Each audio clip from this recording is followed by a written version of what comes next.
সুপ্রিয় দর্শক আসসালামু আলাইকুম। আশা করি সবাই ভালো আছেন। যে যেখান থেকে আমার ভিডিওটি দেখছেন সবাইকে স্বাগতম।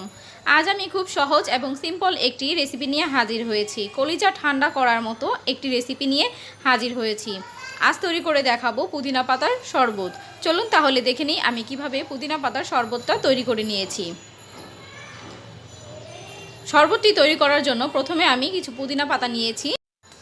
পুদিনা পাতাগুলো আমি খুব ভালো করে পরিষ্কার করে নিয়েছি এবং দেখতে পাচ্ছেন একদম ফ্রেশ পুদিনা পাতা নিয়েছি। আপনারাও চেষ্টা করবেন একদম ফ্রেশ পুদিনা পাতাটা নেয়ার জন্য।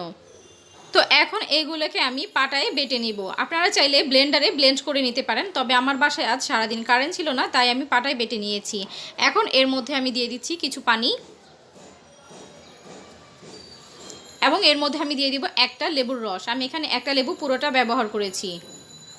দিয়ে দিব বিট লবণ,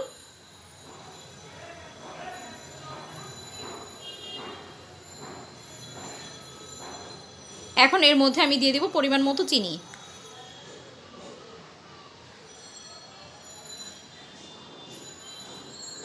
সবগুলো একসাথে ভালো করে মেশানো হয়ে গেলে এখন দিয়ে দিব এর মধ্যে লবণ।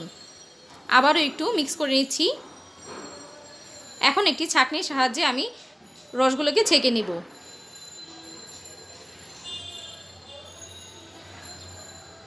চিনিটাকে ভালো করে গুলিয়ে নেবেন।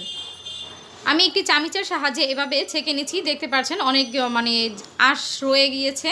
এগুলোকে আমি ভালো করে ছেঁকে তারপর ফেলে দিব।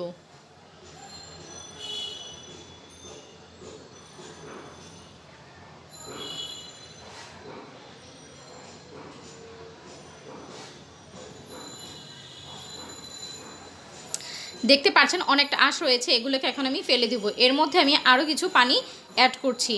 এখানে কিন্তু ঠান্ডা পানিটা দিলে বেশি ভালো হবে, যেহেতু সারাদিন বাসায় কারেন্ট নেই, তাই ঠান্ডা পানিও নেই। আমি নর্মাল পানি দিয়েছি এবং এটাকে আমি ফ্রিজে রেখে ঠান্ডা করে নেব।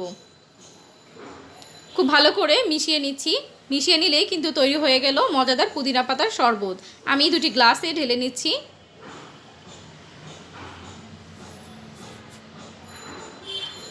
শরবতটা কিন্তু খাওয়ার জন্য একেবারেই তৈরি। আমি এখন দুইটা লেবু স্লাইস করে কেটে নিয়েছি, একটু সাজানোর জন্য, সৌন্দর্যের জন্য এখানে দিয়ে দিয়েছি গ্লাসের উপর।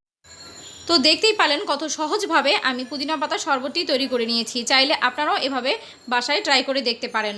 অবশ্যই বাসায় একবার হলেও ট্রাই করে দেখবেন যে এটা খেতে কতটা বেশি মজার হয়ে থাকে। আশা করছি আমার এই ভিডিওটি আপনাদের কাছে ভালো লেগেছে। আমার এই ভিডিওটি যদি আপনাদের কাছে ভালো লেগে থাকে তাহলে অবশ্যই লাইক, কমেন্ট, শেয়ার করে দিবেন এবং আমার চ্যানেলটিকে সাবস্ক্রাইব করে আমার চ্যানেলের পাশেই থাকবেন।